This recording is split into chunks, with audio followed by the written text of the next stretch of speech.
ನಮಸ್ಕಾರ ಸ್ನೇಹಿತರೆ ಜಿ ಕನ್ನಡ ವಾಹಿನಿಯಲ್ಲಿ ಮೂಡಿಬರುತ್ತಿರುವ ಅತಿ ಜನಪ್ರಿಯ ಧಾರಾವಾಹಿಗಳಲ್ಲಿ ಲಕ್ಷ್ಮೀ ನಿವಾಸ ಧಾರಾವಾಹಿ ಕೂಡ ಒಂದಾಗಿದೆ. ಅಷ್ಟೇ ಮಾತ್ರವಲ್ಲದೆ ಲಕ್ಷ್ಮೀ ನಿವಾಸ ಧಾರಾವಾಹಿ ಒಳ್ಳೆಯ TRPಯನ್ನು ಕೂಡ ಪಡೆದುಕೊಳ್ಳುತ್ತಿದೆ. ಈ ನಡುವೆ ಲಕ್ಷ್ಮೀ ನಿವಾಸ ಧಾರಾವಾಹಿ ವೀಕ್ಷಕರಿಗೆ ಒಂದು ಬೇಸರದ ಸುದ್ದಿ ಬಂದಿದೆ.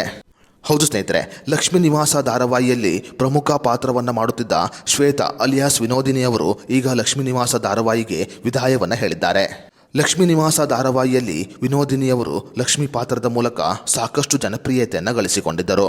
ಇನ್ನು ನೀವು ಕೂಡ ಲಕ್ಷ್ಮೀ ನಿವಾಸ ಧಾರಾವಾಹಿಯನ್ನು ನೋಡುತ್ತಿದ್ದರೆ, ಲಕ್ಷ್ಮೀ ನಿವಾಸ ಧಾರಾವಾಹಿಯಲ್ಲಿ ಕಳೆದ ಕೆಲವು ದಿನಗಳಿಂದ ಶ್ವೇತಾ ಅವರು ಕಾಣಿಸಿಕೊಳ್ಳದೆ ಇರುವುದನ್ನು ನೀವು ಕೂಡ ಗಮನಿಸಿರಬಹುದು. ಇನ್ನು ಲಕ್ಷ್ಮೀ ನಿವಾಸ ಧಾರಾವಾಹಿಯಲ್ಲಿ ಲಕ್ಷ್ಮಿ ಪಾತ್ರವನ್ನು ಮಾಡುತ್ತಿದ್ದ ಶ್ವೇತಾ ಅವರು ಕಾಣಿಸಿಕೊಳ್ಳದ ಕಾರಣ ಸಾಕಷ್ಟು ಪ್ರೇಕ್ಷಕರು ಅನುಮಾನವನ್ನು ಕೂಡ ಹೊರಹಾಕಿದ್ದರು. ಸದ್ಯ ಪ್ರೇಕ್ಷಕರ ಅನುಮಾನವೀಗ ನಿಜವಾಗಿದೆ. ಹೌದು, ಲಕ್ಷ್ಮೀ ನಿವಾಸ ಧಾರಾವಾಹಿಯಲ್ಲಿ ಲಕ್ಷ್ಮಿ ಪಾತ್ರವನ್ನು ಮಾಡುತ್ತಿದ್ದ ಶ್ವೇತಾ ಅಲಿಯಾಸ್ ವಿನೋದಿನಿ ಅವರು ಈಗ ಲಕ್ಷ್ಮೀ ನಿವಾಸ ಧಾರಾವಾಹಿಗೆ ವಿದಾಯವನ್ನು ಹೇಳಿದ್ದಾರೆ.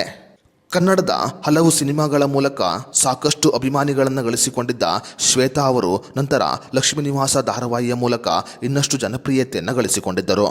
ಲಕ್ಷ್ಮೀ ನಿವಾಸ ಧಾರಾವಾಹಿಯ ಯಶಸ್ಸಿನಲ್ಲಿ ಪ್ರಮುಖ ಪಾತ್ರವನ್ನು ವಹಿಸಿದ್ದ ಶ್ವೇತಾ ಅವರು ಈಗ ಲಕ್ಷ್ಮೀ ನಿವಾಸ ಧಾರಾವಾಹಿಗೆ ವಿದಾಯವನ್ನು ಹೇಳಿದ್ದಾರೆ. ಇನ್ನು ಈ ಕುರಿತಂತೆ ಸಾಮಾಜಿಕ ಜಾಲತಾಣದಲ್ಲಿ ಮಾಹಿತಿಯನ್ನು ನೀಡಿರುವ ಶ್ವೇತಾ ಅವರು ವೈಯಕ್ತಿಕ ಕಾರಣಗಳಿಂದ ಮತ್ತು ತಾಯಿಯ ಆರೋಗ್ಯ ಸಮಸ್ಯೆಯಿಂದಾಗಿ ಲಕ್ಷ್ಮೀ ನಿವಾಸ ಧಾರಾವಾಹಿಯಿಂದ ನಾನು ಹೊರಬರುತ್ತಿದ್ದೇನೆ ಅಂತ ಸ್ಪಷ್ಟನೆಯನ್ನು ನೀಡಿದ್ದಾರೆ.